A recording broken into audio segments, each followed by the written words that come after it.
और देखिए, पश्चिम एशिया में जारी जंग के बीच अमेरिका ने अपनी जबरदस्त ताकत दिखा दी है। यूएस ने दुनिया का सबसे बड़ा एयरक्राफ्ट कैरियर अब जंग में तैनात कर दिया है और लगातार ऑपरेशन चला रहा है। अमेरिकी नौसेना के F-18 फाइटर जेट इसी कैरियर से उड़ान भरकर मिशन पर जा रहे हैं। अमेरिकी सेंट्रल कमांड का कहना है कि 2400 घंटे ऑपरेशन जारी और ईरान पर दबाव बनाए रखा जा रहा है।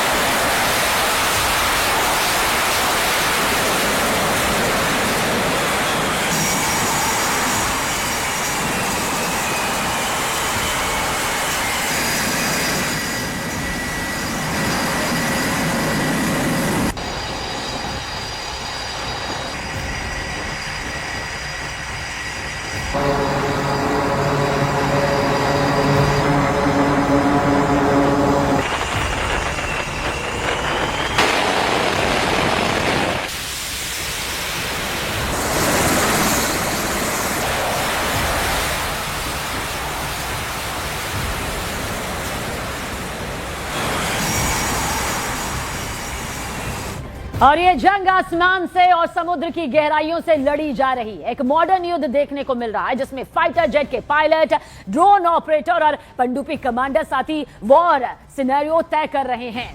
दोनों ओर से कोई पीछे हटने के संकेत नहीं दे रहा और दुनिया को इस बात का खौफ है कि अगला हमला या फिर पलटवार कहीं ऐसी आग ना भड़का दे जिससे दुनिया के वजूद पर ही खतरा होने लगे।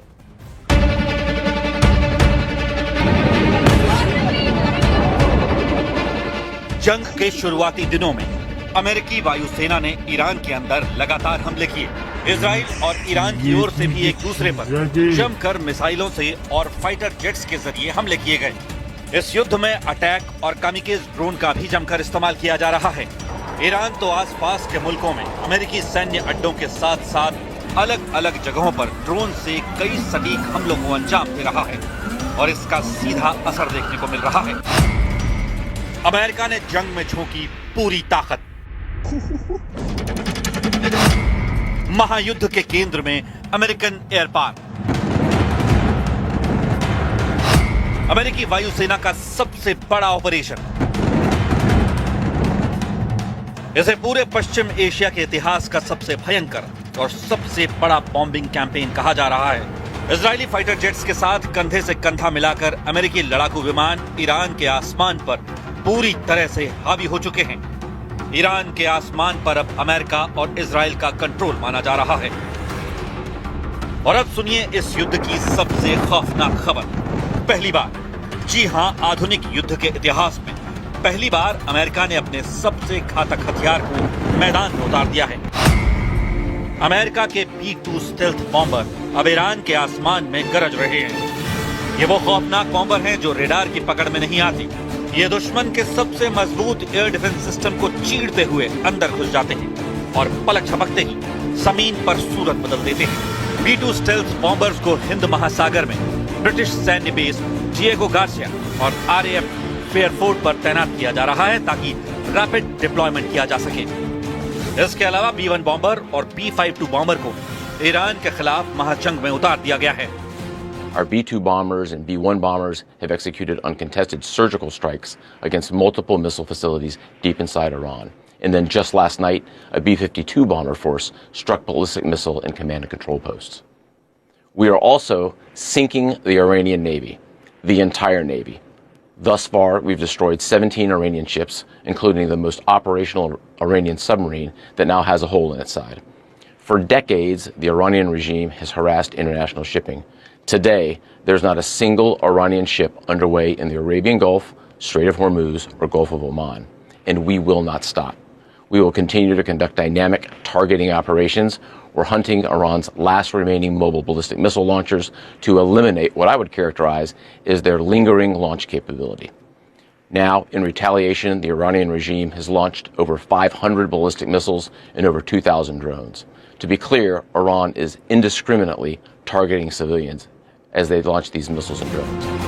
ये इस बात का सबसे बड़ा सबूत है कि वॉशिंगटन इस युद्ध को जल्दी खत्म करने के मूड में नहीं है। अमेरिका एक बहुत लंबे एयर कैंपेन की तैयारी कर चुका है। डिएगो गार्सिया और ब्रिटिश बेस पर इन बॉम्बर्स की तैनाती ये बताती है कि अमेरिका का पूरा ग्लोबल मिलिट्री सिस्टम अब इस जंग के लिए अलाइन हो चुका है, सेट हो चुका है। एक इंटरनल रिपोर्ट में साफ कहा गया है कि B-2 बॉम्बर्स कुछ ही दिनों के भीतर ब्रिटिश बेस पर पहुंच रहे हैं। इसका मतलब साफ है, अमेरिका अब ईरान को कोई मौका नहीं देना चाहता। आसमान से सिर्फ बम नहीं गिर रहे हैं, बल्कि अमेरिका ने एक ऐसे नए हथियार का इस्तेमाल किया है जिसने ईरान की कमर तोड़ कर रख दी है।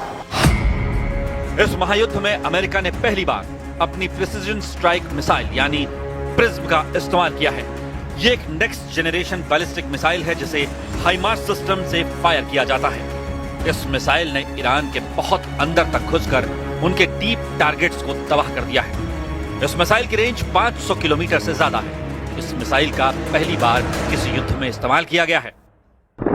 अमेरिका बिना अपने सैनिकों को जमीन पर उतारे दूर से ही ईरान को खाक में मिलाने का प्लान बना चुका है। अमेरिका बिना ग्राउंड ट्रूप्स भेजे लंबी दूरी से हाई प्रिसिजन अटैक कर रहा है।